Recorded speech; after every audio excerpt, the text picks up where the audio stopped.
स्वामीबाबत विशेष. स्वामी कसे दिसत असतील? वेळ काढून नक्की ऐका. तुमच्या प्रत्येक प्रश्नाचं उत्तर मिळेल.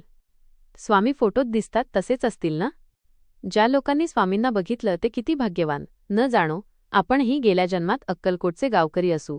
आपलाही दिवस त्यावेळी स्वामींना बघून उजळत असेल. आपल्या चुकीवर स्वामींनी आपल्यालाही चांगलं झापलं असेल.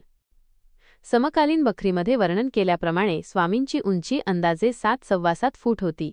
त्यांच्या पादुकांवरून हे सहज लक्षात येईल. त्यांची नखे कापायला नाही येत. तो म्हणत स्वामींची नखे इतकी मुलायम की जणू गुलाबाच्या पाकळ्या, जणू हातानेही ती तुटत. त्यांची पावले लोण्याहूनही मऊ. त्यांच्याकडे हाडे आहेत की नाही हे समजत नसे. चिखलातूनही जर स्वामी चालले तरी त्यांची पावले लखलखीत स्वच्छ. त्यांचे पोट मात्र गोल डेऱ्यासारखे, जणू सारे ब्रह्मांड सामावले त्यात. स्वामींची त्वचा खूप नितळ कोमल होती. आपले स्वामी मनाचे राजे होते. ते कित्येक दिवस आंघोळ करत नसत, तर कधी दिवसातून 4 वेळा आंघोळ करत, पण त्यांच्या शरीरातनं सदैव धुपाचा सुगंध येई. स्वामींना सकाळी उठल्यावर गोड खायला अतिशय आवडे. त्यामध्ये कधी खीर, मसाले, दूध असे, तर कधी पन्हे.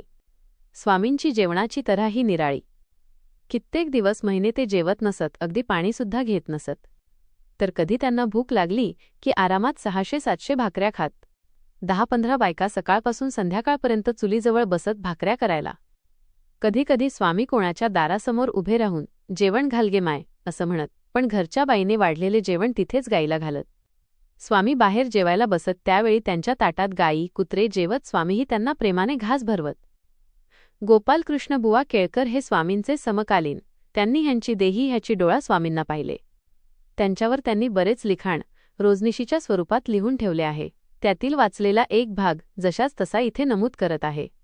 स्वामींना कधी गाढ झोपल्याचे पाहिलेले आठवत नाही. फार रात्र झाली की तोंडावरून पांघरून घेऊन स्वतःला झाकून घेत. मग पांघरुणातून रात्री 1:30-2च्या सुमारास कधी भारूड तर कधी अभंगाचे आवाज येत. बऱ्याच वेळा कुराणातील काही आयतेही आळवत असत. अचानक मोठ्या मोठ्याने वेद म्हणत. कधी कधी कुणाला न समजणाऱ्या भाषेत काहीतरी बोलत असत. असे रात्रभर चालेल अशा कित्येक रात्री मठात घालवल्या आहेत. स्वामींना वड, औदुंबर, कडुलिंब ही झाडे विशेष प्रिय होती. एकदा अक्कलकोट गावाच्या बाहेर मोठे कडुलिंबाचे झाड होते. एक दिवस रस्त्याने जाणारा एक मुसलमान वाटसरू त्यांची फांदी तोडायला लागला.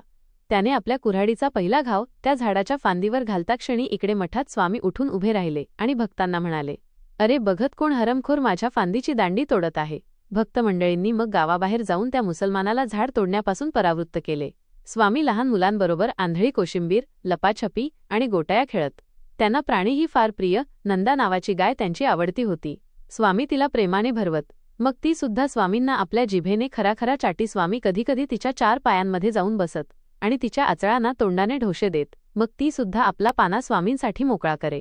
धारोष्ण दूध मनसोक्त पिऊन झाल्यावर स्वामी नंदा गाईला मिठी मारून माझी मायगती असं म्हणत, दुधाने माखलेल्या आपल्या अंगाकडे पाहत स्वतः हसत. अशी ही भगवंतानाची मूर्ती अर्थात ब्रह्मांड नायक श्री स्वामी समर्थ. चला तर एकदा भगवंताच्या नामाचा जय जयकार करूया. ओम श्री स्वामी समर्थ.